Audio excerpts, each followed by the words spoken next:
El fraude electoral consiste en una o más maniobras engañosas para lograr, en este caso, cambiar el resultado que hubieran tenido los comicios sin estas intervenciones.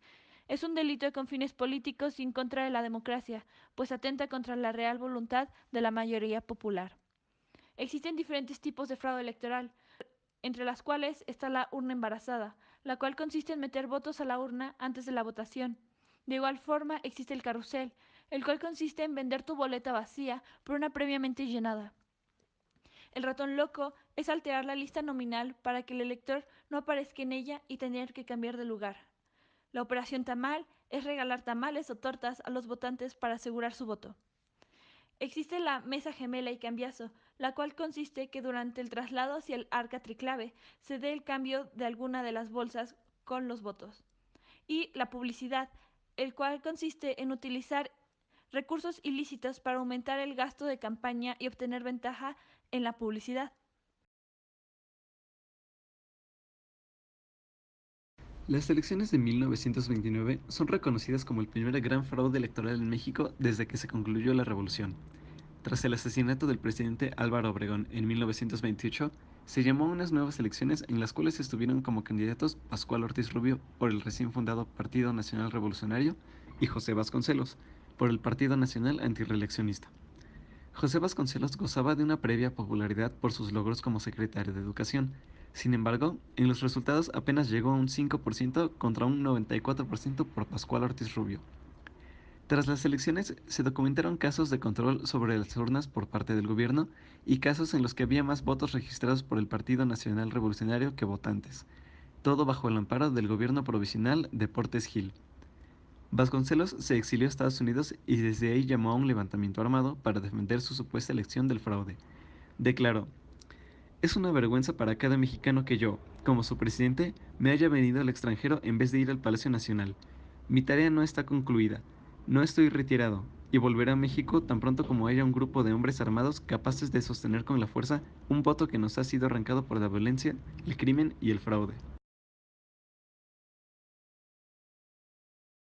Las elecciones de 1940 contendieron Manuel Ávila Camacho por el Partido de la Revolución Mexicana y Juan Almazán por el recién creado Partido Revolucionario de Unificación Nacional.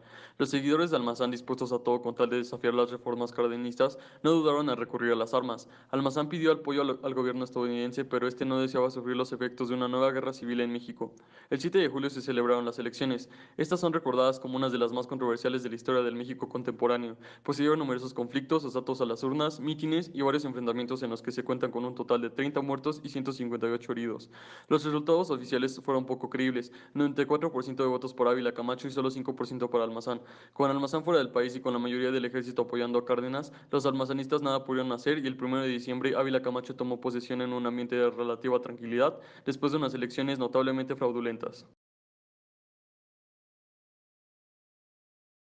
En 1958, los candidatos a la presidencia eran Adolfo López Mateos por parte del PRI y Luis Álvarez por parte del PAN.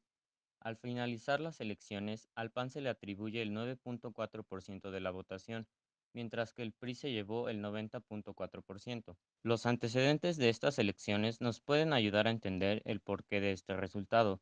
La campaña del partido opositor al PRI había sido constantemente acosada, pues el candidato Luis Álvarez llegaría a recibir amenazas de muerte e incluso sufriría atentados contra su vida. Para el día de la elección presidencial, el gobierno del entonces presidente Ruiz Cortines recurre a prácticas de fraude electoral. Electores con varias credenciales votando de casilla en casilla, clausura de casillas y apertura de otras en lugares lejanos, y casillas donde se vota sin credencial.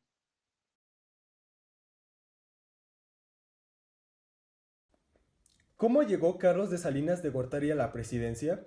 Él cometió un fraude electoral al que hoy en día llamamos la caída del sistema. En las elecciones de 1988 se introdujo un nuevo sistema de conteo preliminar en el cual ponía a Cuauhtémoc Cárdenas a la delantera. Pero Manuel Bartlett informó que el sistema se cayó. Después de una semana de conteo, resultó que el Lord Salinas era el nuevo presidente de México.